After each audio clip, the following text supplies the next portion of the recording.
You ever wondered why you're pushing so hard in life, but things just aren't working out for you? You're pushing. You're getting up early in the morning. You're eating right. You're doing all the right things, but things just aren't in alignment for you just yet. Brother, I tell you truly, the reason why that's happening, from a former underachiever to a now somewhat overachiever, or at least trying to be there consistently, the reason why we're in that predicament is because of a lack of identity. A lot of us have what's called an identity crisis. And so we think that by having discipline and then even a little bit of motivation, we think that's all that we're going to need. Now, discipline and motivation are extremely important. You have to be disciplined to build anything of worth. You have to have that emotional driver, i.e. that motivation, to drive you to continuously get better in your field of pursuit. But the hang-up comes in when we have an identity crisis. A lot of us, we do not fall up to our highest level of value. We fall down to our lowest level of preparation. What does that mean? We may have the idea of making $50,000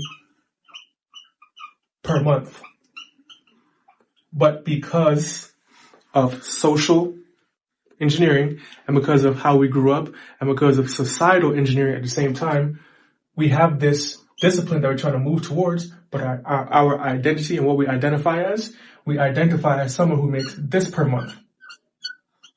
Because that's what we saw our parents do, that's what we saw our grandparents do, and that's what we see everyone else in our community do. And so we identify as this because that's what we grew up on as children. Now, the issue is, because we have that big goal of what we want to become and what we want to do, we have that $50,000 per month goal, $100,000 per month goal, $1 million per month goal. The issue happens with a lot of us. We start getting into our own emotions because that's what we want to do. That's the discipline that we're putting into because we identify as someone that puts in a low amount of effort because that's what we saw growing up. Scripture says, train up a child in the way that he shall go, and when he grows old, he shall not depart from it. It's hard for a lot of us to depart from this mindset when this is what we really want to be. And see, getting it right here, that's what God is putting your heart to actually be at. Because you being right here, you can take care of your mom, take care of your dad. You can buy your parents that house. You can buy your children a house. Give your children the life that they want to live. And so a lot of us are struggling with our identity crisis, although we're putting in the discipline and that we have the motivation. Of course you have the motivation. Motivation is emotional, but it's also logical.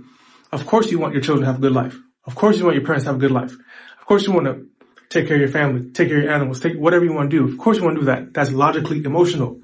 But what's also logically emotional is our identity that we identify as. So how do we change this? Because we know it's a problem. We know that it's keeping us back.